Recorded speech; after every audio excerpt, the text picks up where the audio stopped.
This is Newcastle's Discovery Museum. It's full of interesting things and is a great place to visit. It has lots about science and local history. But it also has lots of other things to see and do. It has permanent exhibitions that are on all the time. And other exhibitions that change. So there's always something new to see. It's really easy to find your way around, and the museum has loads of things to help you when you visit. One of the best things is it's free to get in. So whatever you're interested in, ships or shoes, art or sport, there's something for you. We're all members of MAGDAG, a group of people with disabilities who love museums and galleries. If you've got a few minutes, we like to show you around.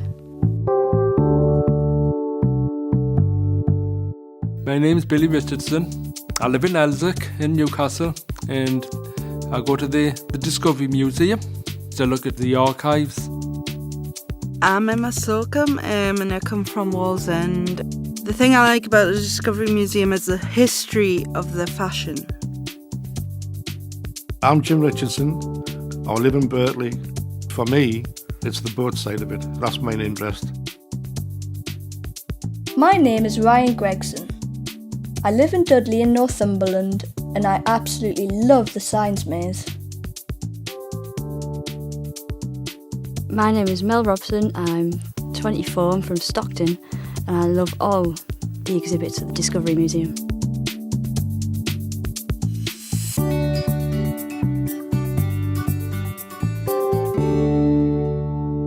Well, the first thing I like about it is the automatic doors, because I have been to museums in the past where you're either fighting with doors to get in, or you've got to pull the doors out over to try and get in. So the automatic doors is a bonus straight away.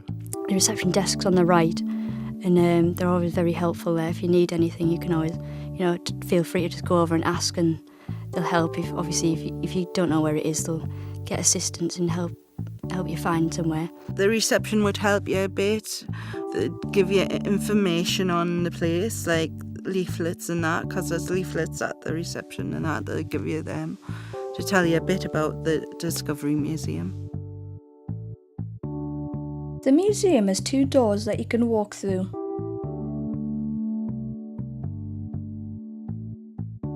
And then there's a glass lift. And there's a big boat on the ground floor. It's got the tabinia, because that's the first thing you see when you go through the double doors. The tabinia is a big ship. It used to be on the River Tyne many years ago. You can literally go right round it and have a look and see where it was built and see how big it is. They've got the ramp leading up to where the shop is, where you can buy stuff in the museum. You haven't got to be put off when you see the ramp. For somebody who may not be very strong with their arms, it does look a bit daunting. But if you just look slightly to one side, the lift, which is a good idea, comes right down to the ground floor. So if you have got any pushing issues, you just go straight to the lift and you're on your way up either to the first floor to the second floor.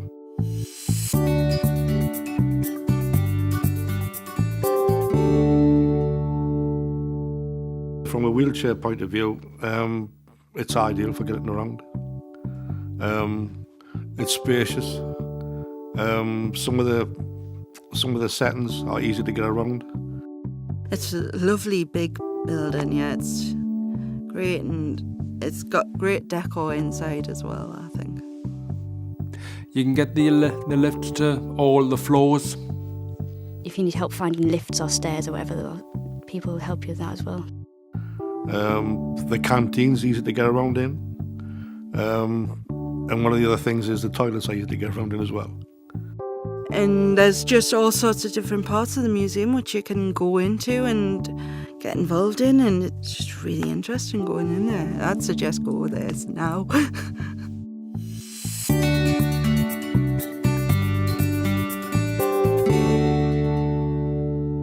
Well, they have quite a wide range of different accessibility options regarding different disabilities, but specifically for visually impaired people, there's obviously quite a bit of braille signage. You've got it on lifts, and I believe the lifts are talking lifts as well.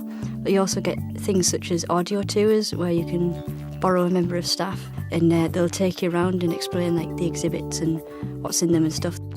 Well, I've noticed over the times we've been there, the staff are very good. You can approach them and just ask any questions you want, and they seem very helpful. There's lots of screens to help with access for deaf people. There's help for people in wheelchairs, and they give access for everything. I think one of the things is, I think they've got touch things for people who are blind. Touch sensitive, I think they call it. Yeah, you can also get like pre-planned packs. If you phone them up prior to your visit, you can get them organised. Something that tells you about, general like museum information, like what you can find in there, what they do, etc. and so forth.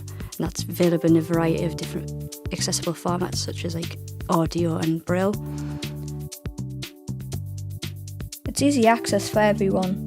It's got ramps for wheelchair users, audio speakers for hard of hearing people, BSL interpreters, things like that. They've covered everything really. I mean, from a wheelchair point of view, it's ideal. Most of the things have been addressed, like lighting, signage. So most of the things have been addressed to cater for most disabilities. This one's pretty good. People are pretty helpful, and they've got a variety of, like I said previously, different accessible features, which just makes it a completely accessible experience.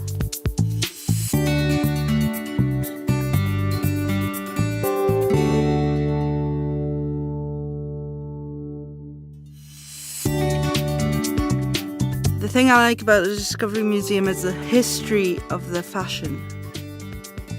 I just like looking at the dresses and how old-fashioned they are and that, and it reminds me of the clothes my grandma used to wear, and she used to wear old-fashioned stuff that like what's in that part of the museum and that. And I just find it really interesting that the clothes are beautiful as well.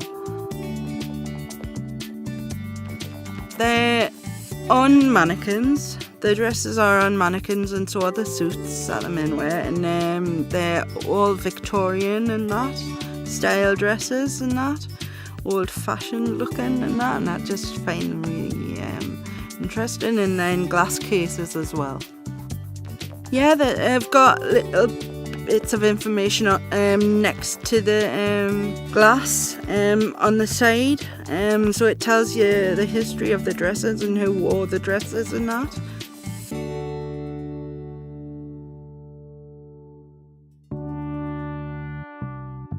For me, it's the boat side of it, the model boats. That's my interest.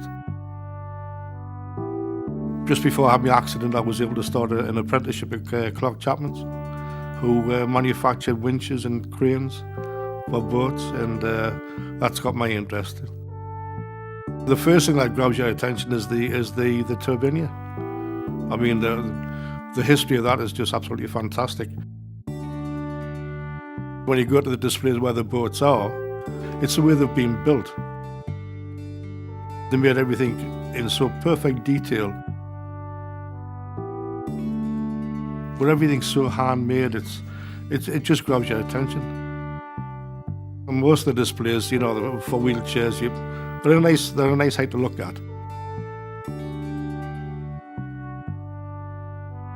And you've got a bit of an advantage. You can have a cup of tea or a sandwich up in the canteen, and you can still have a look at them.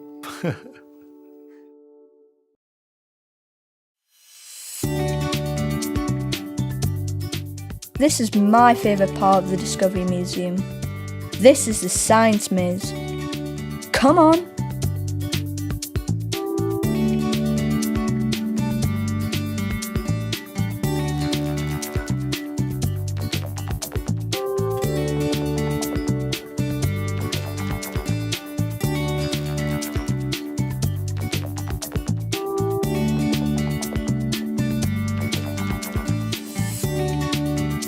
There's loads of things to look at. It's interesting and it's fun.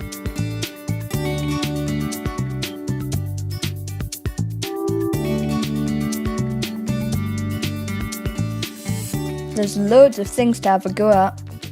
Like this.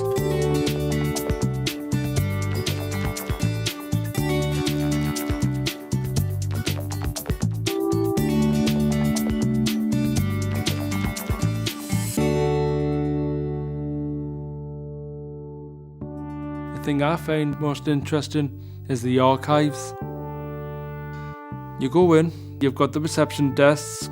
If you want to find a photo, they'll show you how to do it. Well, I've lived in Elsick all my life, and I've made some DVDs about houses being demolished on the Northbourne Street. So I'm trying to preserve it on film. I went out with my camcorder before the demolition started, and I actually recorded it on 7 tapes. And I'm glad I got to record them before they actually went, because if they had went and I didn't record them, I wouldn't have been upset. The archives got Jimmy Forsyth's photos in their collection. Jimmy was a photographer in Elsick. He lived in one of the high-rise flats at Critters Park, and he actually took lots of photos over the years around Critters Park, and all these photos survive to this day. Obviously in the archives, I've actually been compared to Jimmy, and it makes me feel happy.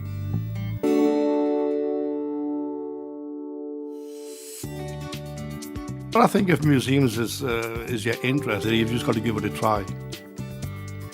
It's got something about it. It's very interesting. I say if you've got an interest in museums and like historical things, and get along and have a look and see if there's anything that interests you. Because you know the door's open, and it's always helpful people around. You're not excluded. If a person with a learning disability hasn't been to the Discovery, don't be scared. Just go along and see what it's like, because it's a really interesting place to go to, I think. It's free, you're straight in. You should enjoy for what it's worth.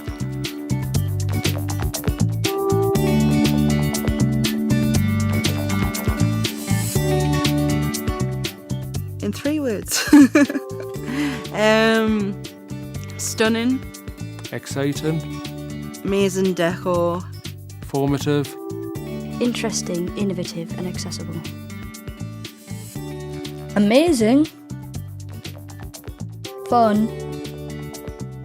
And fantastic. and really interesting. kind of thing. Inspiring.